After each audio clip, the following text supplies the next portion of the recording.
Bueno, muy buenos días, tardes o noches cuando nos estén escuchando. Eh, Vamos a seguir como la serie de conversación que estamos teniendo del Centro Nacional de Consultoría. En nuestro primer episodio estuvimos hablando con Pablo, que es el actual presidente, y con el doctor Carlos Lemois, que es el fundador del CNC, sobre, digamos, los edificios de conocimiento que construyen el CNC, también obviamente sus bases. Pero la idea de este espacio es que nos enfoquemos en uno de los edificios más importantes que tiene el Centro Nacional de Consultoría, eh, que es la opinión pública. Entonces, bienvenido Pablo, bienvenido doctor Lemois. Vamos a arrancar. Creo que justo en lo que hablábamos hace poquito es que el CNC tiene como tarea poner al país al día, y lleva 40 años haciendo eso. En materia de opinión pública, yo creo que lo más importante pues para arrancar es entender muy bien cómo entienden ustedes esta noción, ¿no? De opinión pública. Si quieres, Pablo, cuéntanos, digamos, qué es la opinión pública, cómo la miden y para qué la miden. Bueno, la opinión pública es como sí,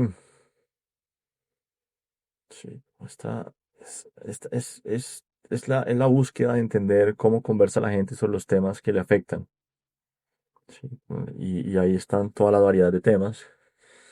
Y eso, opinión, resulta muy importante porque, porque vivimos en una democracia. Entonces, lo que piensan, la manera en que los ciudadanos eh, viven sus vidas y entienden sus vidas y dialogan acerca de sus vidas. Y existe una cosa que es muy importante y es que los humanos comprendemos el mundo a través de historias. Entonces, entender las historias en las que vivimos, digamos, y las cuales forman nuestras opiniones positivas o negativas de las diferentes cosas que pasan en nuestro, digamos, en el diario vivir, resulta como la búsqueda, tratar de cuantificar esas historias y esas opiniones y entenderlas y poder a los líderes, digamos, tomar acciones basadas en esas opiniones o historias que se cuentan los ciudadanos. Es como el objetivo de la opinión pública, de nuestra de medición de opinión pública, ¿no? Y eso es, digamos, ese es como en líneas generales y después hay unas cosas específicas. Sí, está, digamos, la aprobación de los mandatarios, la intención de voto, qué opinión tienen sobre ciertos temas específicos de coyuntura, eh, porque esas conversaciones terminan definiendo en qué dirección nos vamos a mover y cómo el país va a escoger a sus líderes. ¿Y cómo lo miden? A nosotros, la fuente principal son las encuestas. Yo creo que ese es el método, pues, que se han hecho como esfuerzos por buscar otros métodos, pero ese sigue siendo el mejor método y la razón de eso es porque se necesita representatividad. Sí, y eso es un concepto un poco abstracto, pero es asegurarse que el número de personas que usted pueda entrevistar, porque no las puede entrevistar a todas, sí sean representativas de lo que piensa la población general. Ese método, digamos, de lograr eso requiere eh, saber, conocer la probabilidad de que la persona sea escogida y que todas las personas tengan la probabilidad de ser escogidas. Sí, y eso requiere, digamos, sigue siendo la encuesta el mejor método para lograr eso. Digamos que ahí han surgido otras cosas y ahí hay como lo que pasa con las redes sociales, tratar de ser social listening, tratar de mirar, hace poco vi que estaban mirando cómo es el mercado de apuestas, Mm. sobre quién va a ser presidente o qué va a pasar, pero digamos, se han hecho muchos experimentos, las búsquedas en Google, digamos que hay como otros métodos que han tratado de utilizar para entender qué es lo que está pasando, pero por el esfuerzo para la necesidad de tener representatividad, las encuestas siguen siendo, digamos, el método pues, más apropiado. Mm. Doctor Lemois, y en sus 40 años trabajando, midiendo opinión pública, ¿por qué es importante medir opinión pública en un país como Colombia? O bueno, en todos los países, pero específicamente en nuestro país. Eh, Tendría muchas cosas por decir, pero va a comenzar por las más elementales.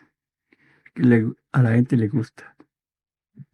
A la gente le gustan los números de las encuestas. Yo digo que si los procesos electorales son una fiesta, nosotros con las encuestas ponemos la orquesta. Es, es, es la orquesta que le da ritmo a la cosa. le pone, le pone interés, aproxima al público a lo que está pasando realmente, ¿no?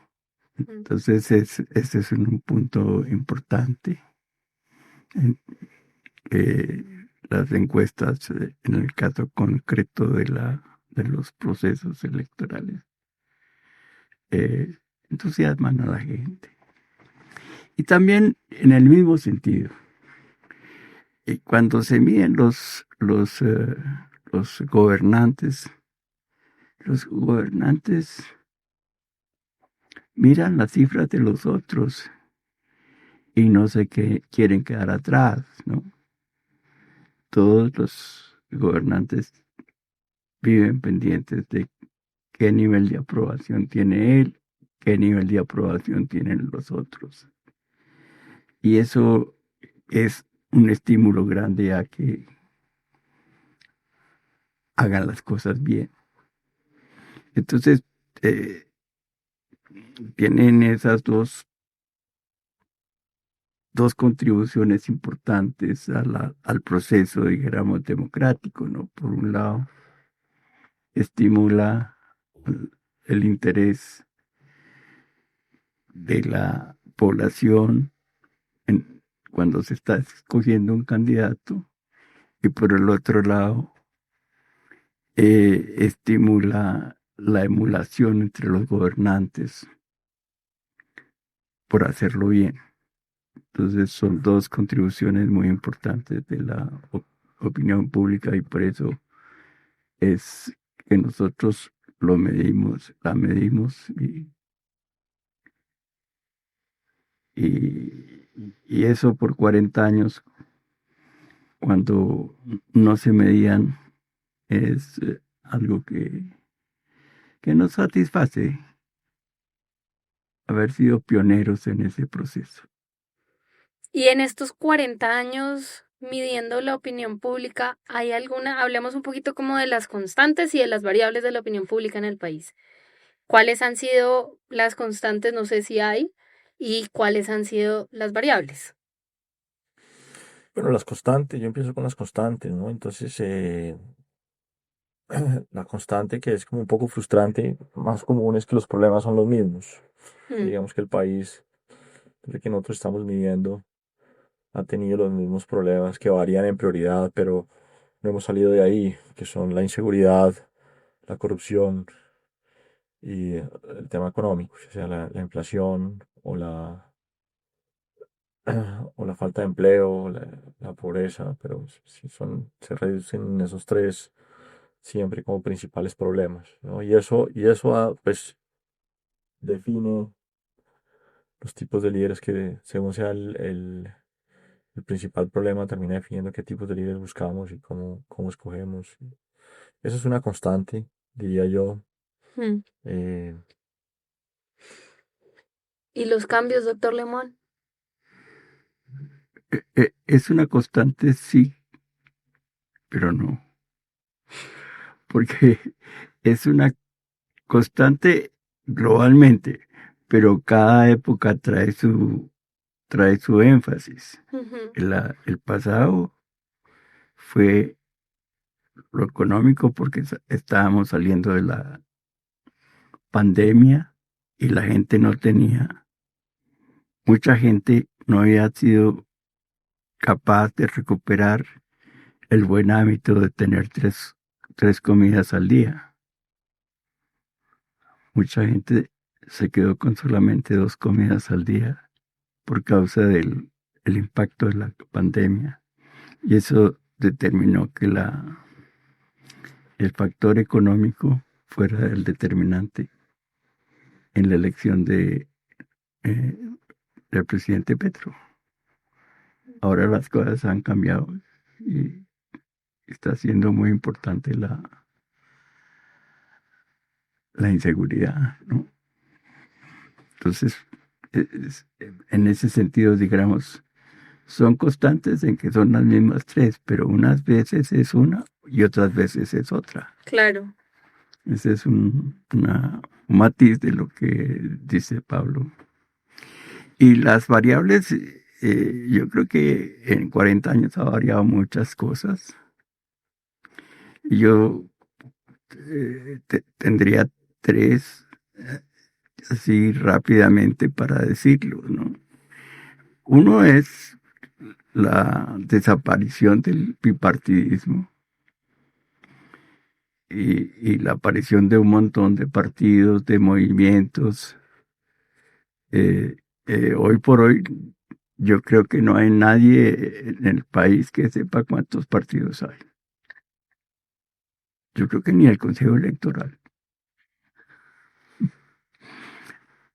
Porque están cambiando, están en trámite, en fin.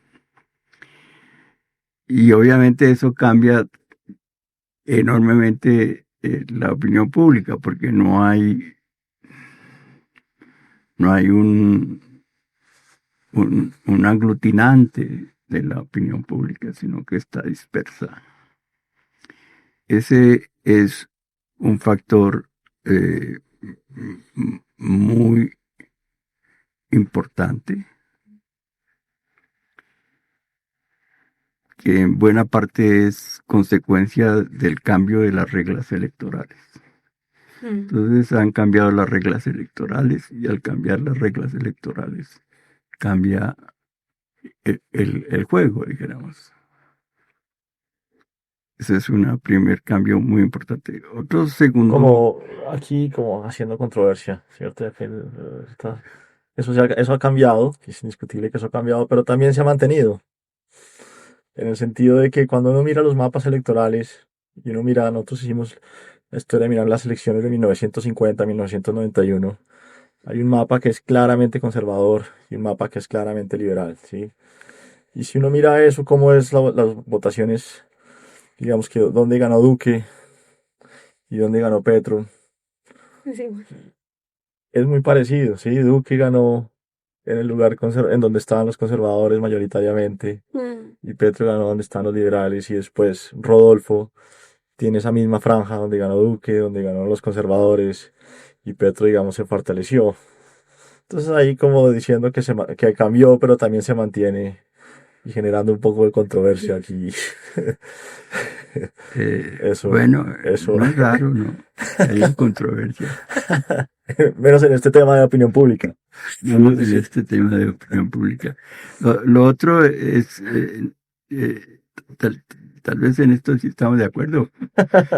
Los medios, mientras hace 40 años no existían las redes sociales, y eso cambia enormemente los estímulos que recibe el ciudadano para cambiar o mantener su opinión. Entonces, eso es otro de los cambios grandes que tiene la opinión pública en este momento. Y que además no es un factor menor, ¿no? O sea, justo lo que nos decía Pablo, pues ahorita las encuestas siguen siendo la manera de medir opinión pública, pero han nacido otras cosas a raíz de todo lo que son las redes sociales, el internet. Y yo diría que también por el otro lado, por el lado del ciudadano, digamos, el acceso a los móviles también es un cambio muy importante porque ya no son los periódicos los que determinan si una persona está informada o no.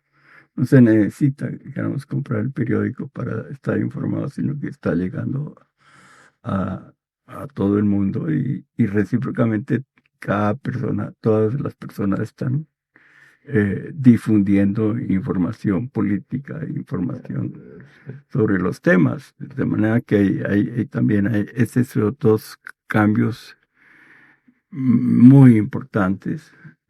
Yo creo que también hay dos cambios adicionales. Uno, primero es, yo creo que también el cambio demográfico es importante, ¿no? Las, la población es más vieja, la población es más urbana y la población es más educada. Entonces son tres cambios importantes en la opinión pública. Yo diría que esos como los más relevantes a primera vista. Sí, de acuerdo. Sobre todo el tema de las redes sociales que permiten como una microsegmentación que cada uno recibe las noticias que le gustan, ¿no? Así Y eso es. refuerza, digamos, estas dinámicas de en qué creer, ¿no? Y las dificultades de quien tiene cada ciudadano de saber esto, en qué creer y en qué no creer y cómo es, porque sí, la capacidad de ahorita de perfinar y de enviar mensajes muy específicos, pues digamos que en temas de campañas y en todo lo que está ocurriendo sí, es un cambio muy importante. Y yo creo que ahí también cobra como relevancia, digamos, así como un centro de pensamiento y investigación como es el CNC, que, digamos, hacen una encuesta de opinión pública, la lanzan pues al público general para que la vean. Y uno que hay veces está tan metido en su propio mundo, con sus redes y con su mismo círculo, uno ve eso y uno dice como, no puedo creer, o sea, esta es como la realidad, ¿no? Entonces creo que pues es una labor muy importante para combatir un poco esos sesgos en los que todos caemos a diario, eh, y que nos ponen de relieve, pues no lo que quisiéramos que fuera el país, sino lo que es, ¿no? Es como una aceptación de cómo son las cosas. Entonces me parece muy chévere ese tema de las redes sociales. Nosotros hablamos mucho de eso, de que las encuestas son la única fuente de información en una campaña que tiene ficha técnica. Sí, el resto son como decires y cosas y lo saqué nadie sabe bien de dónde. Mm. Pero una encuesta, pues ahí está la manera en que se hizo, quién la financió, en qué municipio se midió, cuántos, o sea, está una transparencia que no ofrece ninguna otra fuente de información. Mm. Sí, sí. Es decir, sí. Y hablemos un poco como de algunos hitos importantes que nos quisieran contar que ha tenido el CNC a lo largo de estos 40 años sobre opinión pública. Bueno, yo diría que un hito muy importante es la creación el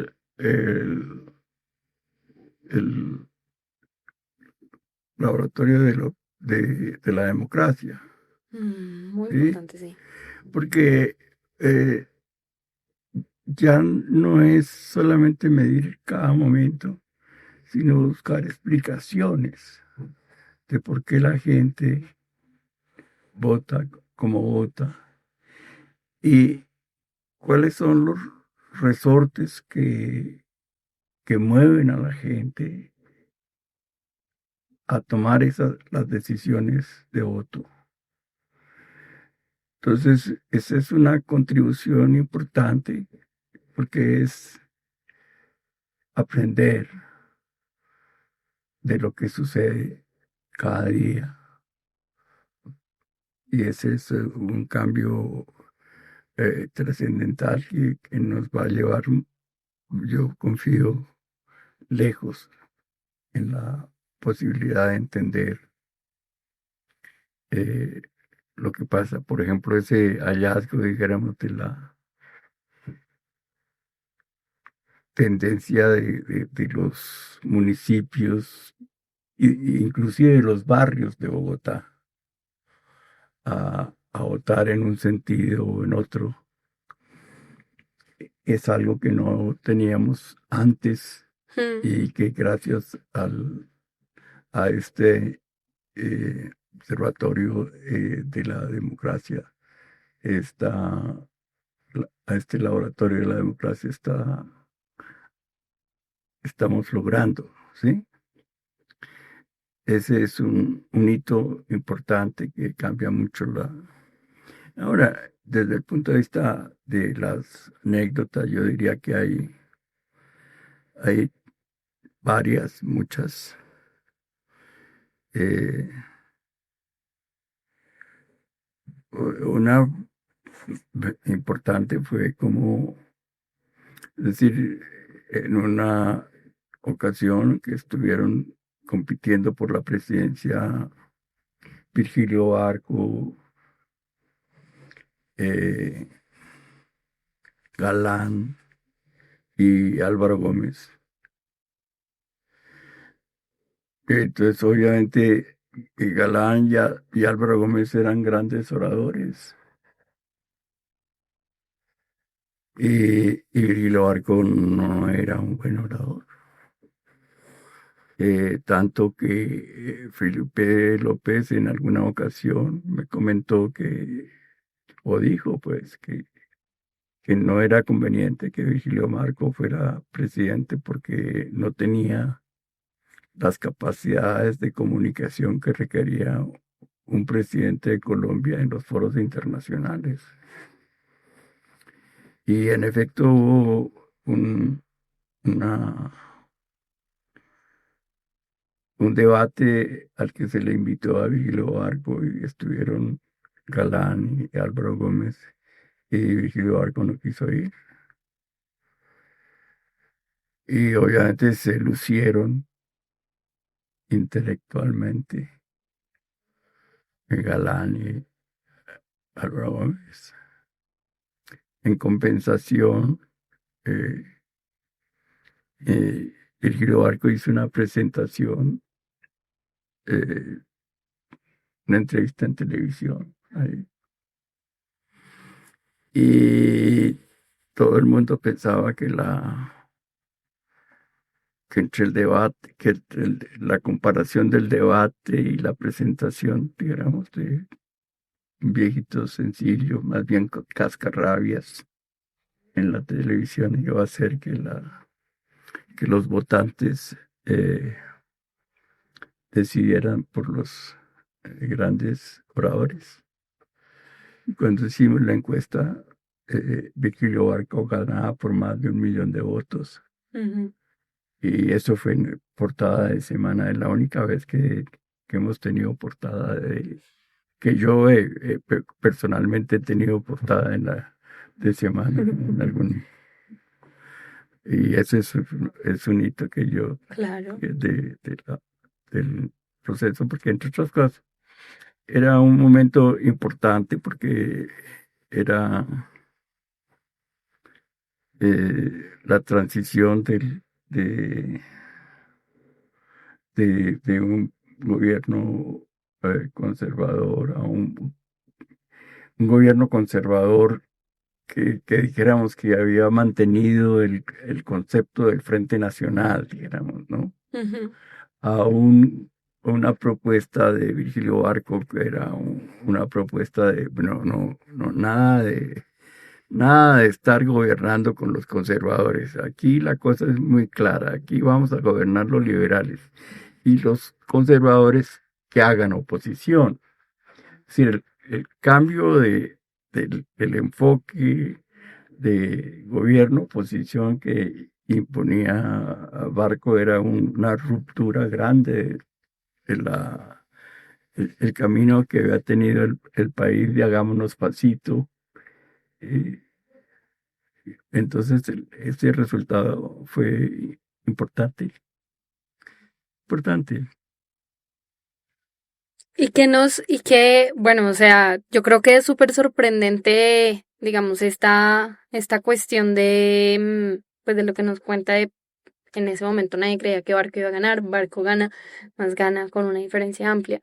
Em, ¿Qué nos dice la opinión pública hoy del país? Uf. Bueno, yo creo que primero es un país como dividido, ¿no? Como claramente dividido, como en bandos. siento que uno no comprenden a los otros, ¿no? Pues hemos estudiado eso. Hemos estudiado mucho un concepto que es el de los inflexibles, que son estas personas que no cambian de opinión. Nosotros sabemos que esos son fundamentales en definir el rumbo de las elecciones. Eh, y yo creo que como no sé si llamarlo así, con los partidos o ideologías existentes han hecho esfuerzos, ¿sí? por crear un nosotros contra ellos. Mm, Y eso genera pues, unas divisiones fuertes, ¿no? Digamos que uno siente que los políticos que han tratado de generar unión han tenido menos micrófono, por decirlo de alguno, han sido menos exitosos en eso que los que han estado construyendo como existe mi equipo, existe el equipo de ellos y eso genera estas divisiones y estas polarizaciones, ¿no? Entonces eso es como una primera cosa que nosotros vemos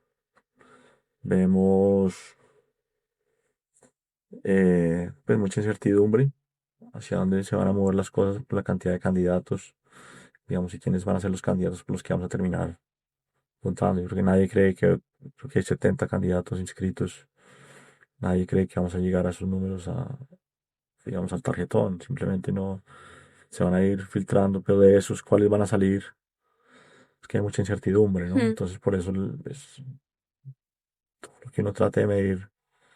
La primera dificultad es quién entra, quiénes son las personas que debe medir. claro. Em, Eso es como en líneas generales lo que nosotros vemos en términos de la opinión pública en este momento. Eh, y bueno, y después como con los principales problemas, un poco lo que ya mencionábamos antes, ¿no? Ujú. Estamos entre la corrupción y la inseguridad, esos van variando, digamos que como principal problema, pero no, que son problemas que no son nuevos en el país, pues. Claro. Y nos pueden decir o no nos pueden decir cómo puntean los candidatos, más de 70. Nos encantaría, pero está prohibido. A ver, La ley no lo permite. hablemos un poquito de eso. Hay una nueva ley, Pablo, ¿sí? Cuéntanos un poco como a grosso modo qué dice esta ley 568. La ley restringe la publicación de encuestas que no cumplen con los tamaños mínimos de muestra. Mm, Entonces eso hace que se necesite, digamos, que sean más costosas las encuestas. ujú, La ley restringe la publicación de encuestas de intención de voto hasta 3 meses antes de la inscripción de candidatos, que en términos prácticos hasta el 31 de octubre, que a nosotros nos parece un poco absurdo porque estamos en campaña. Y lo que tú dices es una pregunta que todo el mundo tiene, que quiere saber es cómo vamos y qué está pasando, porque de esa información se toman decisiones. Eso pues no es posible publicar nada de esa pregunta. La ley, además, no es claro cómo va a ser la auditoría. Quieren incrementar la auditoría que va a hacer el Consejo Nacional Electoral sobre las metodologías de las encuestadoras, pero no hay claridad sobre qué es lo que se debe entregar. Y obviamente, pues las encuestadoras, digamos, en nuestro caso, llevamos 40 años haciendo este oficio, y entonces entregarles la manera en que hacemos el muestreo, la manera en que procesamos la información, son como secretos del oficio, digamos, o cosas que hemos aprendido durante estos años, que no, pues no, sino, el ideal sería no compartirlos, pues. Y entra también una línea gris de si lo que se va a entregar incluye datos o qué tan posible es que se entreguen datos de personas, ¿no? Digamos, la ley habla de entregar datos, números telefónicos, y eso también está en la otra ley que es de Habeas Data, que no se pueden entregar datos que lleguen a los individuos. No quiere que el gobierno sepa el número telefónico de la intención de voto de una persona u otra. Vemos que ahí se vuelven cosas como peligrosas. Esas son como líneas generales lo que propone la ley, que nosotros pues, la han llamado la ley Mordaza, porque pues, lo que tú dices, no podemos contarlos. Bueno, pero eso nos lleva a un debate muy importante que yo creo que es importante tener en este espacio de conversación y es la relación entre opinión pública, democracia y pues libertad de expresión, ¿no? El CNC lanzó un comunicado muy interesante analizando, digamos, todas estas cuestiones, pero yo sí quisiera, doctor Lemoa, de pronto si usted nos puede regalar una reflexión en torno a cómo la opinión pública pues es democrática, ¿no? Y cómo o sea, cuál es el rol de la opinión pública en una democracia abierta, plural, libre, en Colombia. Eh, la, sí, yo como lo veo, es que la democracia es un sistema de gobierno en que la conversación del ciudadano la escucha el Estado. Hmm. ¿Sí? Eso es porque se entiende que la conversación del ciudadano, cuando la escucha el Estado se vuelve más inteligente. Es como una manera de optimizar la inteligencia de la sociedad. ¿Sí? Y las encuestas lo que hacen es darle voz al ciudadano para que diga lo que piensa. Entonces, e- esa función me parece que es una contribución esencial a la democracia. Eh, estar, encontrar una manera de canalizar el pensamiento del ciudadano para que sea tenido en las decisiones de gobierno. Eh, cercenar eso es cercenar un derecho del ciudadano. En el caso concreto de esta ley que estamos comentando, le cercena al ciudadano la posibilidad de intervenir en la propuesta de líderes que van a ser o que pueden ser presidentes. Hmm. Y vuelve ese proceso, un proceso eh, que pertenece exclusivamente a digamos, a las conversaciones políticas que se tengan. Entonces, en ese sentido, la ley restringe la democracia. Otra manera de decirlo es que el conocimiento es progreso y medir es conocimiento. Entonces es un retroceso negarse a medir. Es negarse a conocer las cosas, es negarse es decir, yo no quiero conocer. Es decir, en el siglo XXI, cuando el conocimiento ha mostrado tantos beneficios para la humanidad, decir que se niega a conocer. Es mejor estar a ciegas que caminar con los ojos abiertos. Es, no, no rima, no rima con los tiempos. Yo digo que es como prohibir eh, la visita al médico en los primeros 7 meses del embarazo y restringirla solamente a los Claro. últimos 2. Ya que a los últimos 2, ya, o el último mes, ya que, ya todos los, ya, Ya está, sí. ya todo está hecho, ya, ¿no? Entonces es eso, ¿no? Es un retroceso de la obstetricia democrática. No, y que también limita la conversación, porque Exacto. usualmente cuando salen todas estas encuestas y resultados, uno lo primero que, oye, viste que va ganando tal, oye, ¿y por qué será que está ganando? Entonces, uno le da oportunidad de pensar, pues, tanto al ciudadano como cuál es el problema que está, o sea, por qué se están yendo por acá o por qué se están yendo por acá, y a los candidatos de decir por qué ellos van ganando, ¿no? O sea, cuáles son sus apuestas y de pronto ajustar sus agendas para que pues estén más alineadas con lo que la gente quiere y desea, ¿no? Sí, es lo que mencionábamos en la charla anterior, es la orquesta de la fiesta democrática, Sí. que es el proceso electoral. Bueno, no, pues obviamente me quedo muy triste no sabiendo cuál es, pero me imagino que hay maneras, pues digamos, o de, De contar en secreto. no, pero sí de pronto de conocer, digamos, con todas las mediciones de opinión pública que ustedes tienen, más allá del tema de específicamente por quién le gustaría votar, si las elecciones fueran mañana, creo que sí pueden haber pistas de los temas que a los colombianos hoy los están moviendo. Bueno, ya sabemos que hay como unos tres estructurales, qué es lo que toleran, qué es lo que no toleran y pues ir también, porque yo siento que es una información muy valiosa y que la verdad me parece pues muy dramático que no sea posible tenerla pues de manera más directa, ¿no? Eh, sí, es una ley desafortunada, yo diría. Mm. La ley Mordaza es una ley desafortunada.